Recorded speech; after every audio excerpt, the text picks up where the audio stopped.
Aftab Kamal Pasha is a former Associate Dean and Professor for Middle East Studies at the Jawaharlal Nehru University, and he joins us live now from New Delhi. Aftab, welcome.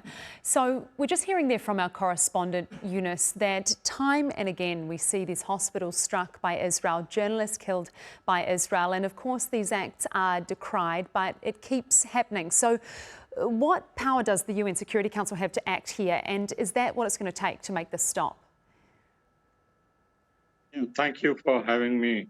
You see, this is becoming a pattern, regular pattern, in fact, if I can use that word, in the killing of innocent journalists who have been covering this genocide which Israel has been carrying out.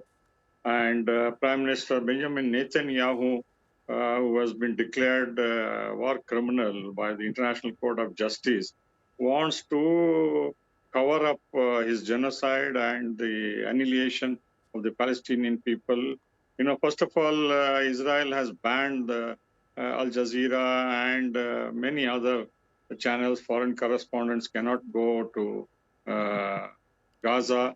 So he doesn't want the world to know what his army and military is doing. And that is killing Palestinians in hundreds and thousands. Not only in the name of Hamas fighters or militants, but also those children, women, and elderly who queue up for food, which has been restricted to 3 centers, which were earlier the UNRWA was distributing in more than 400 centers. So the Israelis are deliberately forcing Palestinians from Gaza City, from the northern Gaza, and journalists who are covering local journalists who are covering with great difficulty at risk to their lives, they are being targeted one by one. In the last fortnight, more than 10 journalists have been killed, and those who have been locally reporting.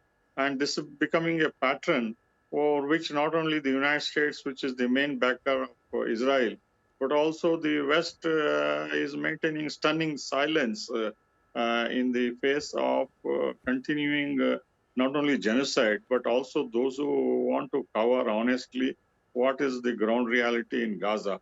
So it begs the question of the Western liberal democracies and the right to freedom and protection of journalists.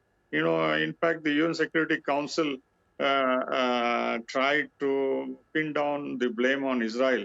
But unfortunately, the Americans veto any attempt to censor Israel. And indirectly, the Western countries, whether it is Britain, France, Germany, they continue to supply weapons to Israel, which carries on the carnage and systematic killing. And the UN has already declared UN famine in Gaza. Aftab, I want to ask you there about the UN Security Council. Of course, you mentioned the US has veto power there, but also Donald Trump. Is he the only one with the power to stop Netanyahu? And do you think he has any interest in doing so? I don't think so. He has given a carte blanche to Israel. And, sometimes he expresses lip sympathy about the killing of Palestinians, famine, starvation. But he doesn't do anything really concrete to stop Israel or to tell Netanyahu in clear terms that this should stop. Only the US has the power and the ability, but lacks willingness to stop this carnage. Of course, Britain, France, Russia, China have the veto power, but they are powerless in the face of the United States, the Europeans, as is becoming evident over the Ukraine crisis.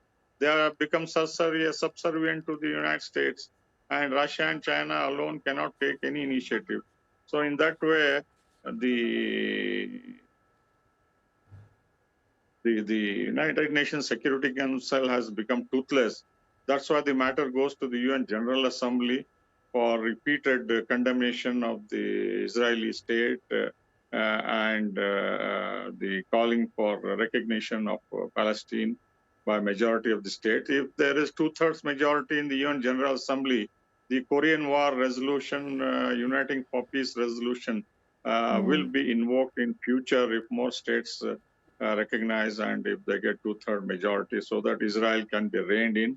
and sanctions can be imposed by the international community, just as they were done on South Africa, and where the regime ultimately had to give way to the black Yes. power under Nelson Mandela. Aftab, I'm sorry, that's all we have time for. Aftab Kamal Pasha, Jawaharlal Nehru University, thank you so much for your time.